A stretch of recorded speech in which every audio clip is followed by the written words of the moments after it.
मैं Qamber Hussain Naqvi, district IT in charge, Rahim Yar Khan police से।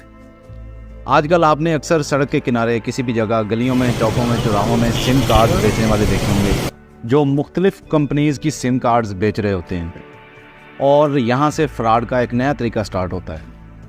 अक्सर लोग वहाँ से सिम कार्ड्स ख़रीद लेते हैं।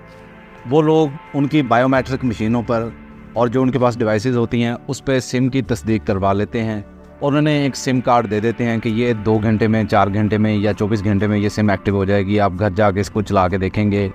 वो बड़ी सस्ती ऑफ़र्स के साथ ये सिम आपको दे रहे होते हैं।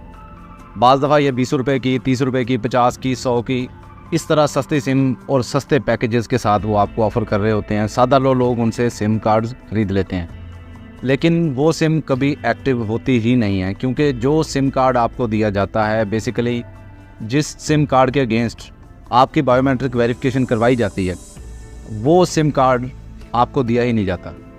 वो सिम कार्ड बाद में एक्टिव सिम कार्ड के तौर पर 3,000 से लेकर 10,000 रुपये तक उसको ब्लैक मार्केट में फ़रोख्त कर दिया जाता है। ये मुख्तलिफ फ़्रॉड करने वाले लोग जो फ़ोन पे फ़्रॉड करते हैं, बैंक के नाम से फ़्रॉड करते हैं या किसी और तरीके से आपको जाली फ़ोन कॉल करते हैं, जीतो पाकिस्तान के नाम से, या कोई और बहुत सारे मार्केट में नए फ़्रॉड के तरीके मौजूद हैं, आपको पता है। तो ये सिम कार्ड्स उनको फ़रोख्त कर दिए जाते हैं। बेसिकली उन्हें एक्टिव सिम कार्ड चाहिए होते हैं। तो आप तमाम लोगों से गुजारिश ये करनी है कि कभी भी इनसे सिम कार्ड्स मत ख़रीदें। आप हमेशा कंपनी की वैलिड फ्रेंचाइज से या किसी आउटलेट से या सर्विस सेंटर पे जाके सिम कार्ड्स परचेज़ करें, क्योंकि ये जो सिम कार्ड है आपके नाम पे रजिस्टर हो जाते हैं, लेकिन इस्तेमाल क्राइम में होते हैं, पुलिस आपके पास आएगी। तो किसी भी परेशानी से बचने के लिए हमेशा सिम कार्ड्स वैलिड जगह से ख़रीदें। और इसके अलावा आप वेबसाइट पर जाके, जिसका लिंक आपको डिस्क्रिप्शन में और ये सामने स्क्रीन पे भी दिया गया है, वहाँ पर जाकर आप चेक करें कि आपके नाम पे कितने सिम कार्ड्स मौजूद हैं।